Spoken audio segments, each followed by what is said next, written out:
Dans ce deuxième exercice, nous devons créer un formulaire d'inscription. Donc, le formulaire a l'aspect suivant. Il contient un ensemble d'objets de différentes catégories que nous allons essayer d'exploiter. Elle permet de récupérer les informations d'une personne. Donc, la personne doit fournir le nom, le prénom et la date de naissance. Pour le nom et le prénom, donc, il s'agit de contrôle text box. Pour la date de naissance, c'est le contrôle date time picker. Pour ce qui est du sexe, nous allons utiliser un radio button. L'utilisateur devra choisir entre féminin et masculin. L'utilisation du radio button est très justifiée parce que la personne va faire un seul choix. Ou bien la personne est féminin, ou bien la personne est masculine, est de sexe masculin. L'état civil, la même chose. On a des radio buttons parce qu'il doit choisir entre célibataire et marié. La personne qui est mariée devra fournir le nombre d'enfants. La catégorie, donc nous avons ici, on gère 3 catégories. Est-ce qu'il s'agit d'un étudiant, d'un employé ou d'une autre catégorie? Si jamais il s'agit d'une autre catégorie, la personne devra fournir la catégorie. Dans les loisirs, la personne peut très bien aimer la lecture comme elle peut aimer la musique. C'est pourquoi dans le choix, nous avons choisi une case à cocher au lieu d'un radio button. La différence, c'est que quand il y a des radio buttons, on effectue un seul choix parmi plusieurs. Alors que quand il y a des cases à cocher, ça veut dire qu'on est autorisé à cocher plusieurs éléments. Nous avons ici un contrôle qui s'appelle le Picture Box qui nous permet d'afficher des photos. Le Picture Box que nous avons ici est en relation avec le sexe qui a été choisi. Est-ce que la personne a choisi, si la personne a choisi féminin, on affiche une photo temporairement d'une femme. Et si choisit masculin, on affiche la photo d'un homme. Bien sûr, on verra que par la suite, dans cet exercice, la personne pourra double-cliquer ici pour afficher sa propre photo si elle le souhaite. Concernant quand la personne choisit ici marié, automatiquement cette zone qui devra être désactivée au départ va devenir active. Donc il va falloir désactiver au départ cette zone-là. Par défaut, on prendra célibataire dans le choix état civil et par défaut, on prendra dans les choix féminins. Donc, automatiquement, l'image qui s'affichera ici, ça sera l'image d'une femme. Il y a une correspondance entre l'image et le sexe choisi. Si on choisit de mettre masculin par défaut, donc automatiquement, ici, on va prendre la photo de l'homme au départ. Pour ce qui est de la catégorie, alors au départ, les zones choisir et la zone où on doit saisir la nouvelle catégorie vont être invisibles. Quand l'utilisateur va choisir une catégorie, par exemple employé, ça sera toujours invisible. Quand il choisira étudiant, ça sera toujours invisible. Mais quand il sélectionnera ici autre, automatiquement ces zones vont devenir visibles. Voilà donc ce qu'il y a à faire au départ. Après, nous allons voir qu'il y a un ensemble de choses qui seront faites sur ce contrôle-là. Ce contrôle-là est spécial. Il s'appelle un Rich Text Box. Le Rich Text Box, c'est un text box très spécial parce qu'il utilise le format RTF. Le format RTF, c'est un format Rich Text Format. C'est un format qui permet de reconnaître les couleurs, les changements de couleurs. Ils pourront être enregistrés. Les changements de couleur, les changements de taille, ça veut dire que toute mise en forme qui sera apportée ici pourra être enregistrée par la suite dans un fichier au format RTF. Alors, nous allons commencer donc par cette partie et après nous allons voir ce qui est demandé. Alors, ici, donc pour gagner un peu du temps, donc c'est l'exercice 2. Pour gagner un peu de temps, j'ai déjà créé l'interface. En important les objets selon les types que nous avons, pour lesquels nous avons opté dans l'exercice. Alors, les text box, date time picker pour le choix de la date, radio button. Alors, les radio buttons, il faut obligatoirement les mettre dans des group box. Si par exemple je laisse le tout ici, ça veut dire je laisse féminin, masculin, célibataire, marié et que je ne mets pas de séparation avec les group box. Les group box, c'est ce que vous voyez ici. Ça c'est un group box, c'est un cadre avec un titre. Dans le titre, dans la propriété texte, j'ai mis sexe. Alors, dans ce cadre, je vais mettre des radiobutton. Si je ne mets pas les cadres et que je mets directement les radiobutton sur ma feuille, il ne va pas pouvoir faire de séparation entre les groupes. Ça veut dire que si une personne, par exemple, choisit féminin, elle ne pourra plus choisir célibataire. C'est comme s'il va nous forcer à faire un choix entre les 4 éléments. Or, pour nous, le groupe féminin et masculin, le groupe sexe est complètement différent et indépendant du groupe état civil. C'est pourquoi nous allons mettre ça dans un groupe et nous allons mettre l'état civil dans un groupe pour créer cette séparation. Donc, obligatoirement, on a besoin de créer des group box avant de déposer dedans les radiobutton. Alors, pour ce qui est ici, pour ce qui est de l'état civil, j'ai emmené ici un label qui est nombre enfant et j'ai emmené un contrôle que nous n'avons pas encore utilisé qui s'appelle le numérique up-down. C'est un contrôle qui se présente comme ça et où on a la possibilité de faire monter, de choisir des valeurs entre une valeur minimale et une valeur maximale. C'est pourquoi le contrôle, si je regarde ses propriétés, il y a 3 propriétés principales. Il y a la propriété value qui indique c'est quoi la valeur qui sera affichée. Ici, par défaut, j'ai pris 0. Supposons que je veuille ici 34 comme valeur par défaut. Il donnait 34. Il a dit comme quoi c'était une valeur non valide. Alors, on va voir pourquoi. Je vais aller voir c'est quoi le minimum ici. Alors, pour nous, le minimum, c'est 30. C'est quoi le maximum? Le minimum, c'est 0. C'est quoi le maximum? Ici, c'est 30. Donc, si je donne une valeur qui est 34, automatiquement, elle ne sera pas autorisée. Supposons que je donne ici une valeur qui est 5. D'accord? Automatiquement, elle est acceptée. Et c'est la valeur qui sera affichée ici. Moi, dans mon cas, je veux commencer par 0. Ça veut dire que la personne, au départ, je considère qu'elle a 0 enfants. Pour ce qui est maximum, donc 30 enfants, c'est beaucoup. Je peux par exemple dire que je vais gérer le minimum, c'est 0. Le minimum, c'est 0. Et par exemple, pour moi, le maximum, c'est 10. Ça veut dire que les valeurs ici, l'utilisateur, en cliquant sur les boutons, je peux exécuter pour que vous puissiez voir l'effet. Alors, exercice 2. Quand il clique ici l'utilisateur, automatiquement, on peut faire monter et faire descendre les valeurs. Je peux aussi utiliser le clavier pour taper une valeur. Alors, la dernière, quand j'atteins 10, je ne peux plus monter. C'est un contrôle qui est utilisé un peu pour contraindre l'utilisateur à faire un choix entre une valeur, une première valeur et une deuxième valeur. Et donc, la plage, elle est fournie avec minimum, maximum. Et en plus, je contrôle. Obligatoirement, il va fournir un numéro. Je n'aurai plus besoin d'écrire un code pour contrôler. Alors ici, bien sûr, label. Après, il y a un contrôle combo box. Le contrôle combo box, c'est un contrôle où je donne une liste. Il y a une liste et je peux effectuer le choix dans cette liste. Il faut juste faire attention à une chose. Alors, pour le contrôle qui est combo box, là, j'ai ici des valeurs. J'ai saisi les valeurs étudiants, employés et autres. D'accord? Et moi, si j'essaie de saisir quelque chose qui n'existe pas dans la liste, c'est refusé. Par défaut, c'est accepté. Donc, je vais vous montrer ce qu'on doit modifier pour avoir cet effet-là. Alors, déjà ici, je vais vous montrer comment j'ai chargé ces valeurs. Et moi, j'ai utilisé le design pour les charger. Mais dans l'exercice, ce qui est demandé, c'est de les charger par code.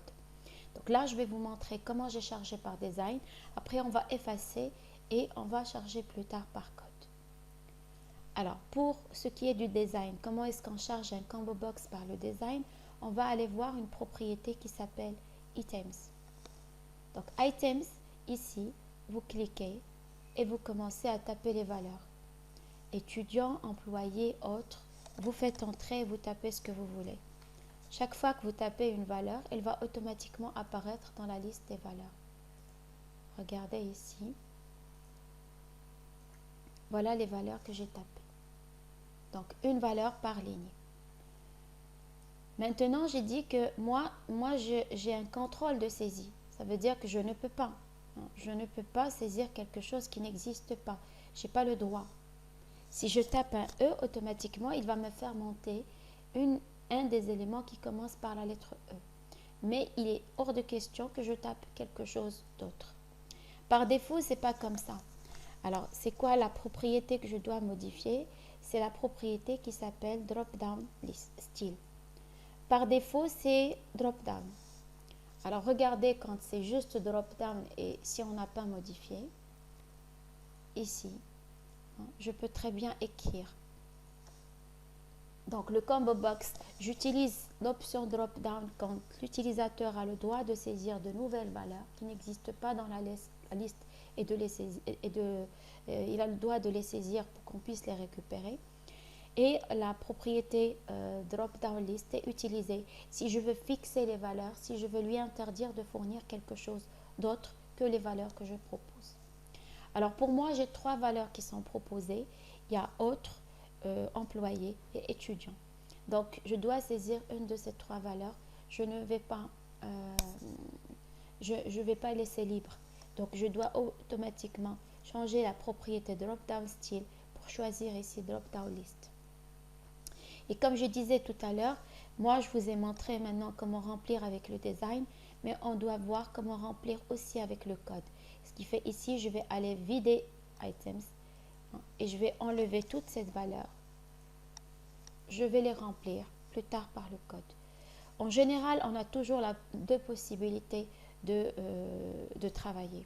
Ou bien on travaille en utilisant le design, ça veut dire la fenêtre des propriétés, ou alors on travaille en utilisant la page de code. Le code donne bien sûr plus de flexibilité, donne plus de possibilités.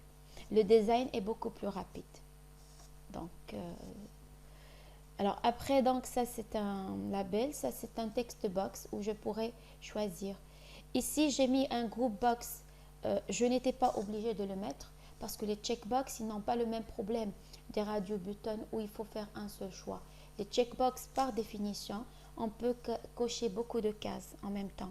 Donc, j'ai mis le cadre, le group box, juste pour faire un cadre, juste pour cadrer, juste pour que ce soit joli. Je n'étais pas obligée de le faire à ce niveau-là. Ça, c'est le contrôle picture box. C'est le contrôle qui va me permettre d'afficher des images.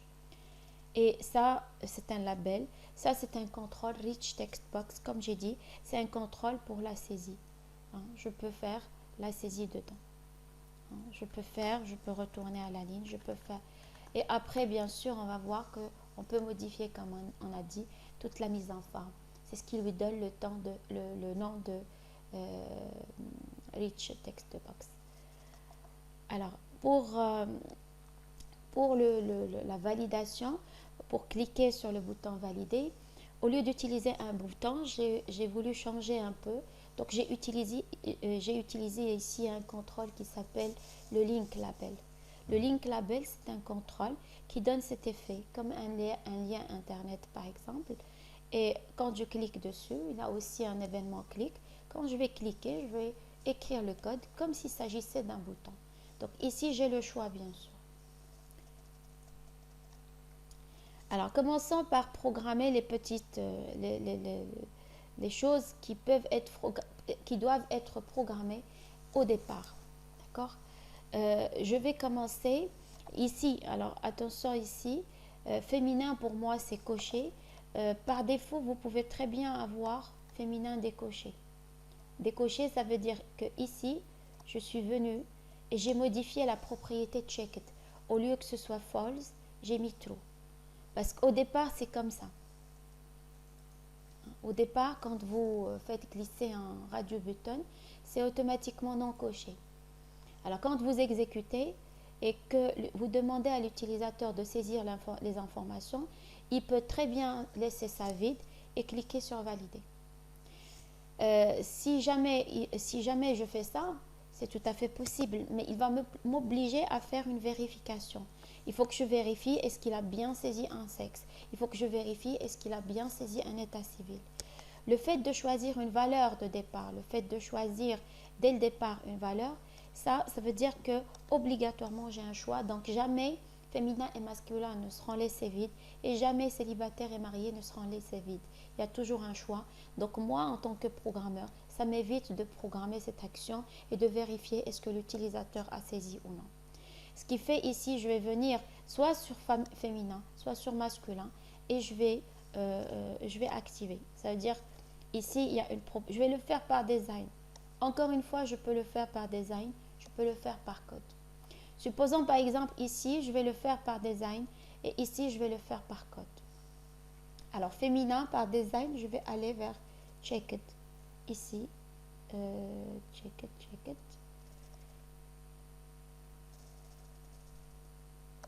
C'est en haut, donc true. Voilà. Là, on va tester pour célibataire, on va voir qu'on va le faire par code. Alors, si c'est féminin, automatiquement ici, il doit y avoir, si par défaut c'est féminin, donc par défaut ici, il doit y avoir la photo d'une femme. Alors, j'ai besoin de 2 photos. En général, il est préférable, je peux très bien aller chercher une photo directement. Ça veut dire ici dans Images, je vais aller parce que le Picture Box, il a une propriété image. Je vais aller dans Images et je vais lui dire ici, je veux une ressource locale, importe-moi une image. Et ça va marcher. Mais il est toujours préférable, au lieu d'utiliser ou de procéder ainsi, de créer ce qu'on appelle une ressource. Une ressource, c'est quelque chose que mon application a besoin d'utiliser. La ressource peut être un fichier, une icône, des images, etc. Donc, il est préférable que je crée les ressources nécessaires et que je fasse appel à ces ressources-là. Alors, comment est-ce qu'on crée des ressources pour l'application? Je vais ici sur mon projet et je vais faire propriété. Ici, j'ai un onglet, une partie ressources. Je clique sur ressources. Alors, je vais aller lui demander ici d'ajouter une ressource. Vous voyez que la ressource peut aussi être une chaîne de caractères, une variable de type chaîne de caractères. On a beaucoup de ressources, beaucoup de types de ressources. Alors, je vais ajouter un fichier existant. Pourquoi un fichier existant et pas un nouveau? Parce que mes images à moi, je les ai déjà. Donc, je vais juste les importer pour qu'ils soient considérés comme des ressources. Donc, je vais lui dire ajouter un fichier existant et je vais aller chercher des images. Alors, j'ai quelques images ici. Voilà l'image de femme et voilà l'image d'homme. Je peux sélectionner, je peux faire une sélection multiple. Donc, j'ai sélectionné les deux à la fois. Je vais ouvrir. Voilà, donc maintenant, j'ai une ressource qui s'appelle femme. J'ai une ressource qui s'appelle homme.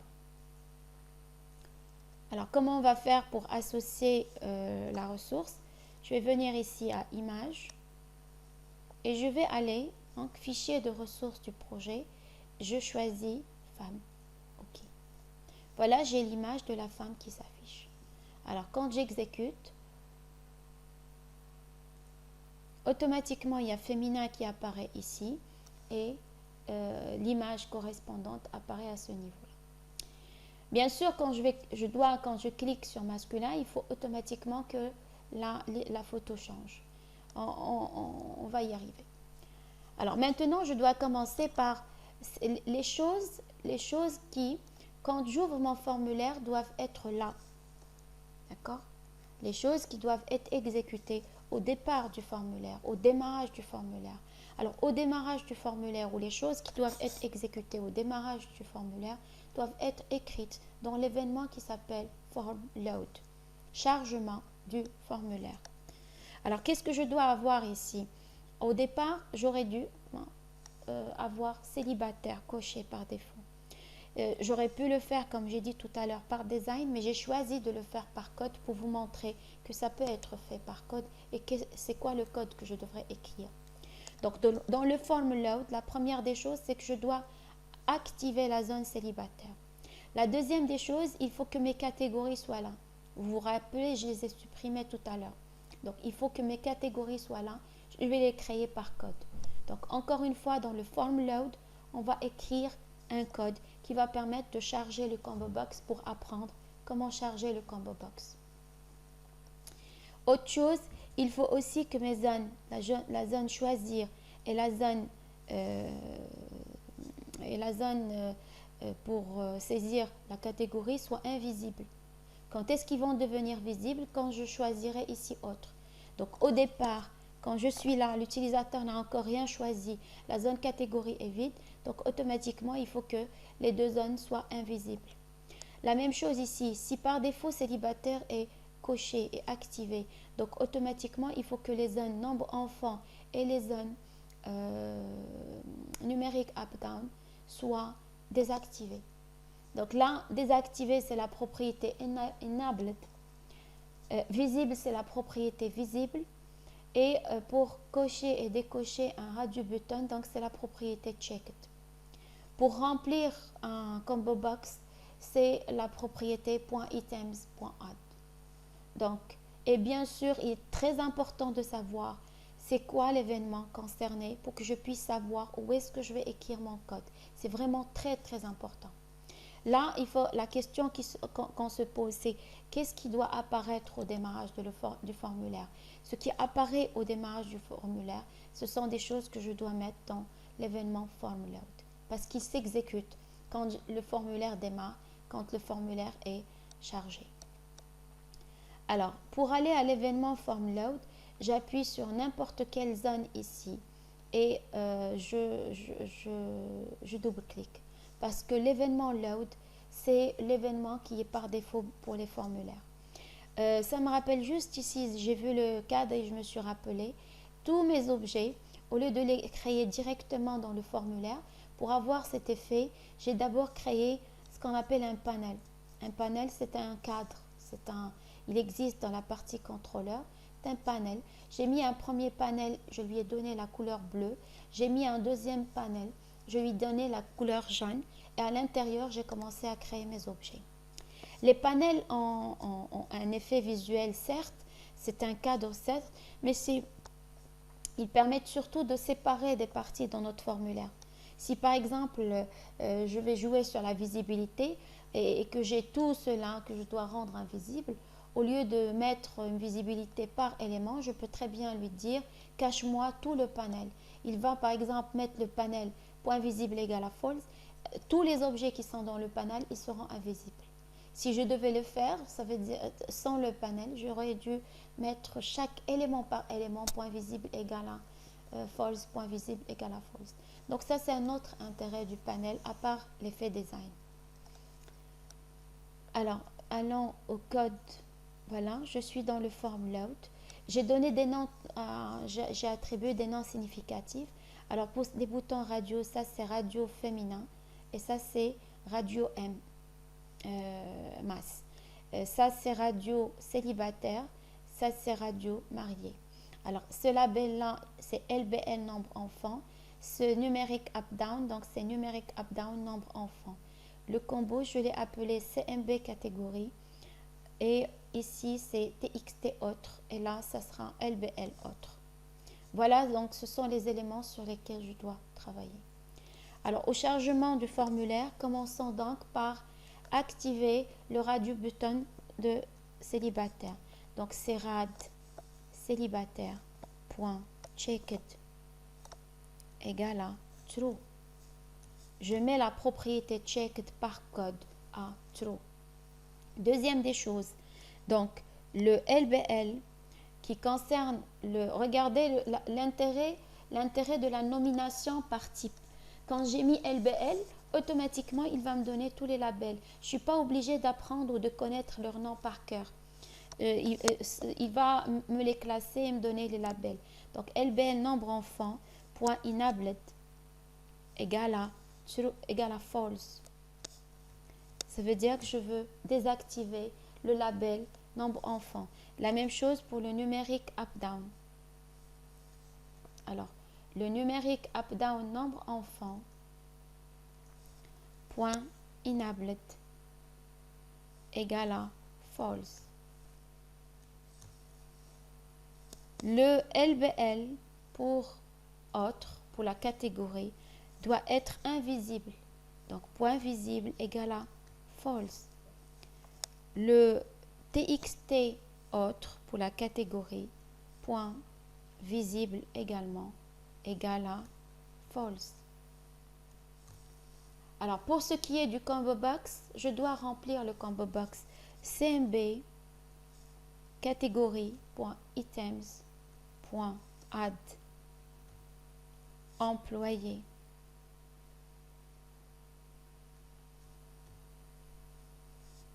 Je mets pour chaque élément que je veux rajouter une ligne. Donc je vais copier. Voilà pour la catégorie étudiant et voilà pour la catégorie autre. Ça c'est donc étudiant, employé et autre. Alors, voyons, est-ce qu'il nous manque quelque chose? Alors, féminin est bien sélectionné, célibataire est bien sélectionné, nombre enfants et la zone numérique up-down sont bien inactifs. Les labels pour hôte sont bien invisibles. Pour ce qui est de la catégorie, donc automatiquement ici, j'ai mes 3 choix.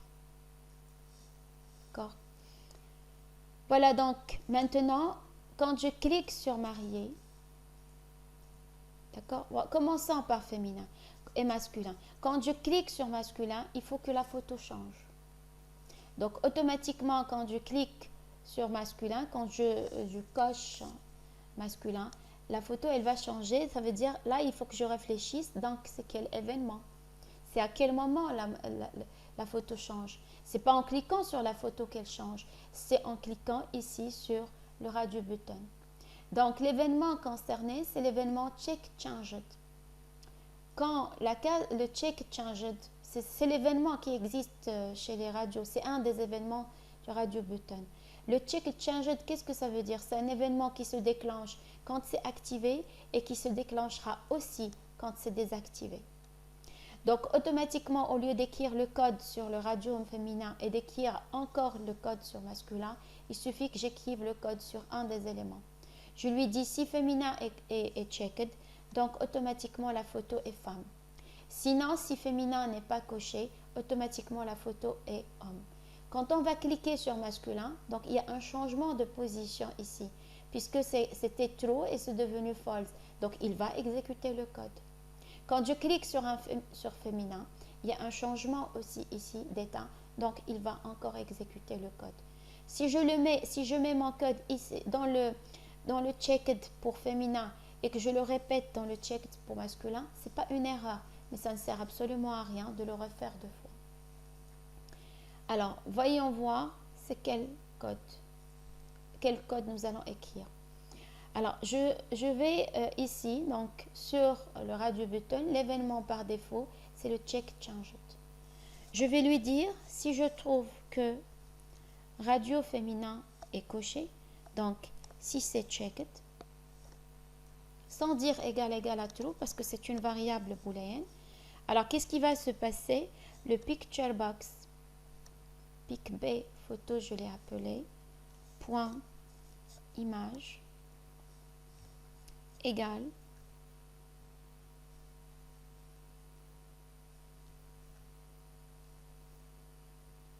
properties, point ressources, point.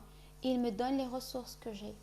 C'est quoi ici? Donc, quand femme est cochée, donc la photo c'est femme. Sinon, si femme n'est pas cochée, automatiquement, le pic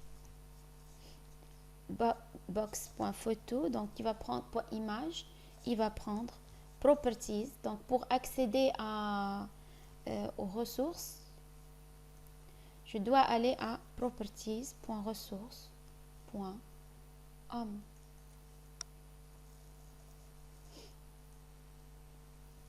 Et je n'ai pas besoin d'écrire encore le code dans masculin pour les raisons que j'expliquais tout à l'heure. Masculin, féminin, masculin, féminin. Donc là, c'est bon pour le sexe. Voyons voir pour l'état civil. Quand je clique sur marié, il faut que ce soit activé. Quand je reclique sur célibataire, il faut que ce soit désactivé. Donc même effet, ce n'est pas la peine d'écrire le code sur les deux. Je les écris ou bien dans célibataire ou bien dans marié. Alors, qu'est-ce qu'il faut que je lui dise? Ici, célibataire. Je vais lui dire si radio célibataire est coché.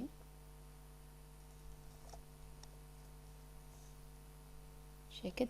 Même si c'est inactif maintenant, il ne faut pas oublier que l'utilisateur, s'il clique sur marié, il va activer. Donc s'il revient sur célibataire et qu'on ne mette pas ici le code de désactivation en nous disant comme quoi, ça y est, c'est déjà inactif, non, il ne faut pas oublier qu'en cliquant sur marié, ça va être activé. Donc en revenant sur célibataire, il faut que ce ne soit plus actif. Donc il faut écrire le code nécessaire. Alors, qu'est-ce qu'il y a ici? Si jamais célibataire est checked, donc le LBL, nombre enfant, doit être false. Et le numérique up-down, nombre enfant, point enabled, est égal à false. Parce que là, je suis dans célibataire. Donc, sinon, si je suis dans marié,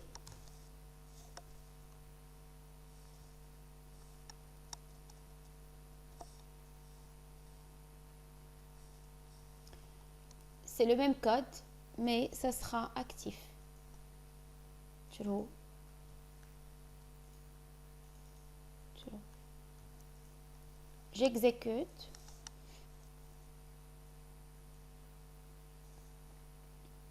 Marié. Donc là, l'utilisateur peut venir. Célibataire. J'ai un petit problème, c'est que quand je viens à célibataire, regardez ici le nombre d'enfants que j'avais modifié, il revient à 3. Ça veut dire que quand c'est célibataire, il faut que je revienne vers 0 qui était l'état initial.